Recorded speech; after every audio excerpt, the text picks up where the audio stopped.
코스모스, 칼 세이건 지음. 오래전에 들은 이야기 하나가 생각난다. 한 저명한 신문의 발행인이 유명한 천문학자에게 전보를 쳤다고 한다.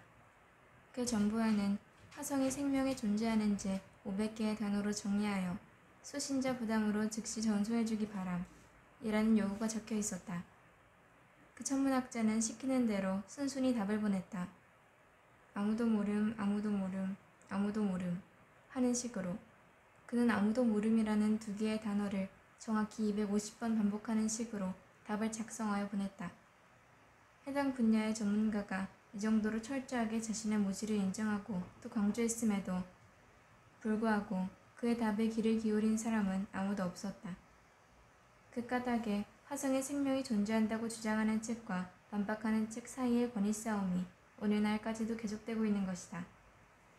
화성에 생명이 존재하기를 간절히 바라는 사람들이 있는가 하면 또 다른 쪽에서는 화성에 생명이 없다고 열을 올린다. 두 진영 모두 도가 지나치도록 자기 주장을 해왔다. 양 진영의 감정이 극도로 고조되다 보니 어느 정도의 불확실성은 수용해야 하는 과학의 기본 미덕마저 저버리기 시작했다. 누구나 서로 모순되는 두 가지 가능성을 함께 보듬어 안고 살아가야 하는 부담에서 벗어나고 싶었을 것이다. 그래서 사람들은 어느 쪽이라도 좋으니 그냥 한 가지의 답만을 달라고 요구한다. 어떤 과학자들은 나중에 타당성이 극도로 희박하다고 밝혀진 증거들을 기반으로 해서 화성에 생명이 존재한다고 믿는다. 아니, 믿으려고 한다.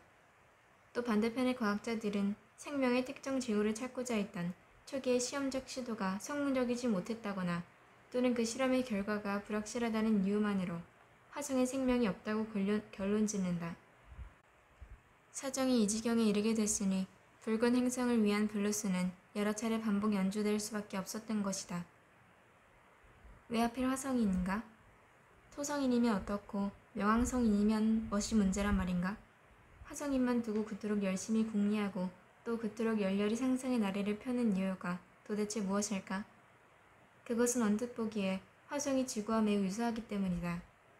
화성은 지구에서 그 표면을 관측할 수 있는 가장 가까운 행성이다. 얼음으로 뒤덮인 극관이나 하늘에 떠다니는 흰 구름, 맹렬한 흙먼지의 광풍, 계절에 따라 변하는 붉은 지표면의 패턴, 심지어 하루가 24시간인 것까지 지구를 닮았다. 그렇다면 누구나 화성 생명을 상상하고픈 유혹에서 벗어나기 어려울 것이다. 화성이 지구인의 희망과 두려움을 투사할 수 있는 신화의 공간으로 어느새 둔갑해버린 것이다. 인간의 심리적 성향의 잘잘못을 떠나서 누가 뭐라고 해도 우리는 엉뚱한 길로 가서는 안 될 것이다. 중요한 것은 구체적 증거이다. 그런데 그 증거가 아직 우리 손에 쥐어져 있지 않다.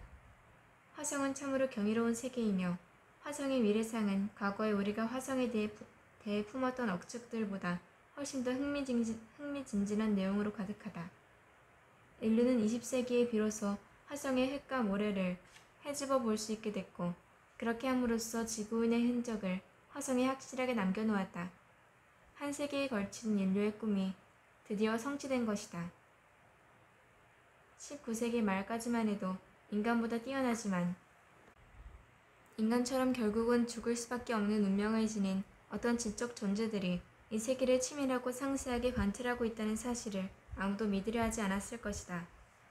말하자면 사람들이 삶의 여러 문제로 바쁘게 허둥대고 있는 동안에 마치 현미경으로 물방울 하나에서 헤엄치고 증식하는 작은 생물들을 우리가 자세히 관찰하듯이 우리들의 행동거지 하나하나를 누군가가 주의 깊게 꼼꼼히 연구하고 있다는 사실을 아무도 이상할 수 없을 것이다. 자기만족에 도취된 지구인들은 자신들의 세계를 지배한다는 확신에 차서 또 다른 지적 존재 따위는 안중에도 두지 않았다. 인간들은 그저 자질구레한 일상에 사로잡혀 이 지구상에서 복잡거릴 뿐이다. 현미경 아래에서 꼼지락거리는 집신벌레 같은 적축류들도 이 점에서는 우리와 마찬가지일 게다. 우리는 우리에게 위협적인 존재가 될지도 모를 오래된 세계들의 우주 어디엔가 있으리라고는 상상도 하지 못했다. 서로 외계의 세상을 생각해봤을지라도 그런 곳에는 생명이 존재할 수 없다고 치부해버리고는 했다. 여기서 지난 시절 우리의 습관적 사고방식을 한번 되돌아보는 것도 우리에게 유익할 것이다. 고작 생각한다는 게 화성인이 지구인보다 열등할 것이라는 근거 없는 믿음이었고, 그렇기 때문에 그들은 지구에서 파견될 선교사들을 감지덕지 환영할 것이라는 어처구니없는 자기도취였다. 그러나 우주의 10년 저 너머에서는 짐승과 우리 사이의 격차만큼이나 우리보다 뛰어나고 냉철한 지성을 갖춘 지적 존재들이 우리들을 호시탐탐 노리면서 지구를 공격할 확고부동의 계획을 서서히 수립하고 있었다.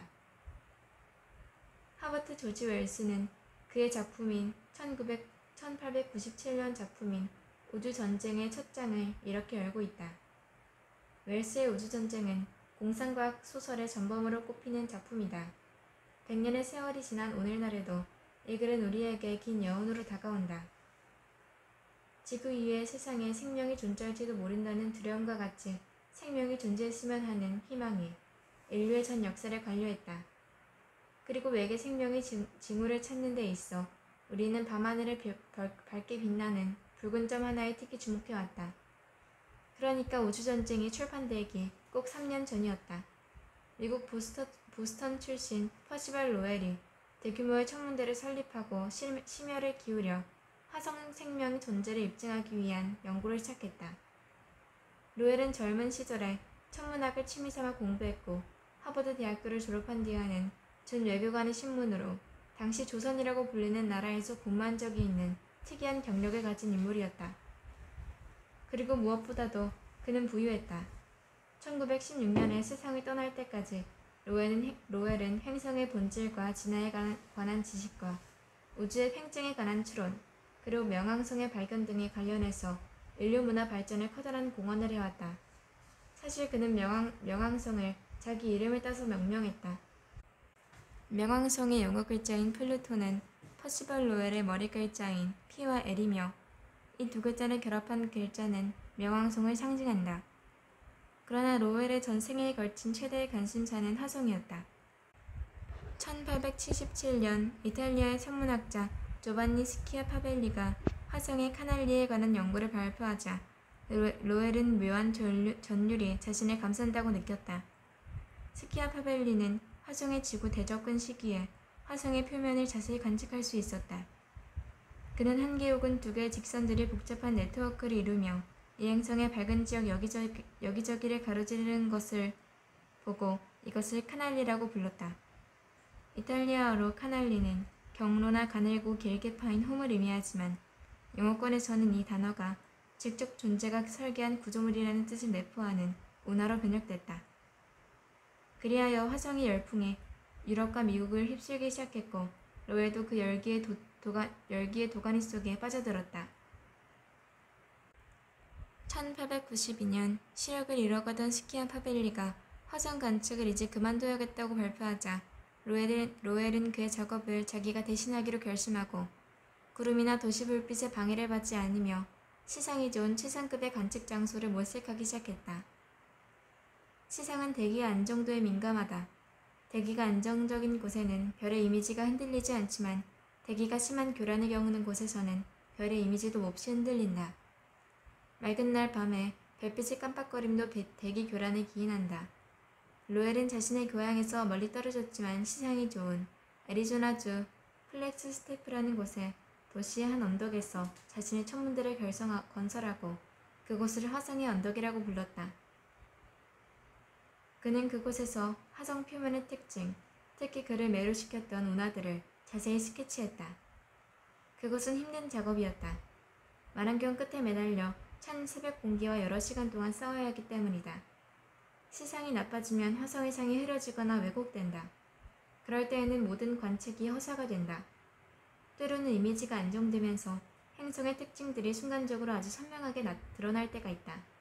이럴 때면 감히 볼 수 있도록 허락된 화성의 귀중한 모습을 머리에 잘 기억해서 종이에 정확하게 옮겨 그려야 한다.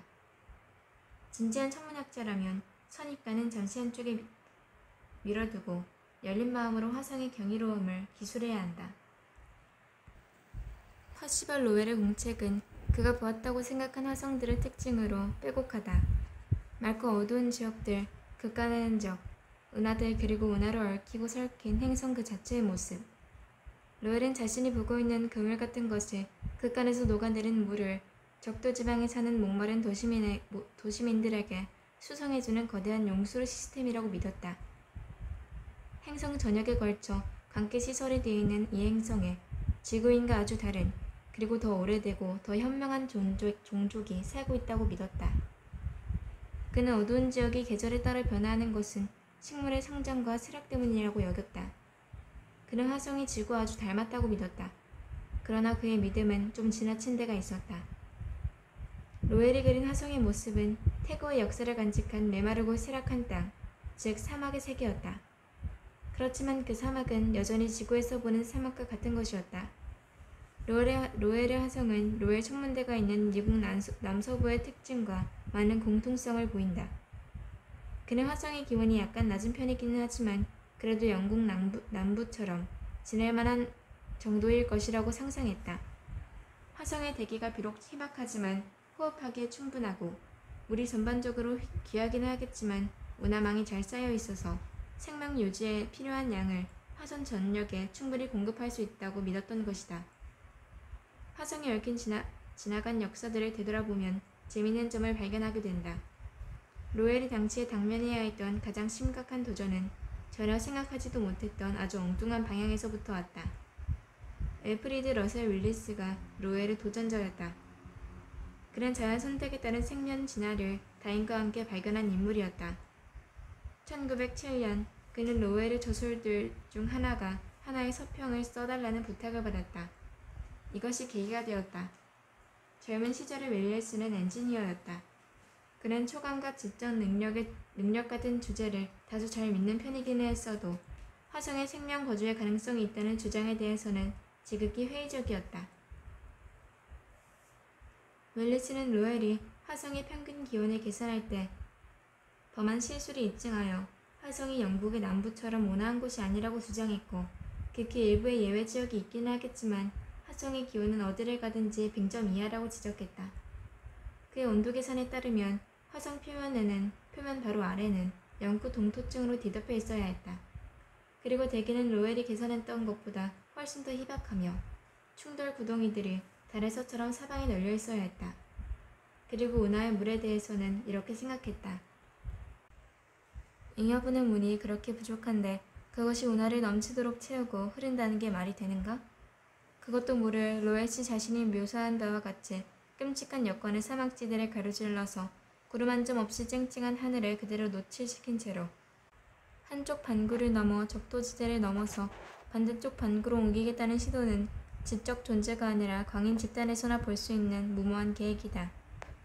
확실히 장담하건대 단 한 방울의 물도 남김없이 증발해버리거나 아니면 수원지에서 160km도 채 못 가서 땅에 완전히 스며들어 사라질 것이다. 통렬하지만 전반적으로 정확한 분석이다. 더욱 놀라운 것은 이 분석이 윌리스 나이 84세 때 이루어졌다는 사실이다. 그의 결론은 화성에 생명이 존재할 가능성은 한마디로 0이라는 것이다. 이때 윌리스가 생물이라고 한 것은 수문학을 잘 아는 토목 기술자들을 지칭한 말이었다. 윌리스는 미생물에 대해서는 가타부터 의견을 제시하지 않았다. 그럴 필요성을 느끼지 못했을 것이다.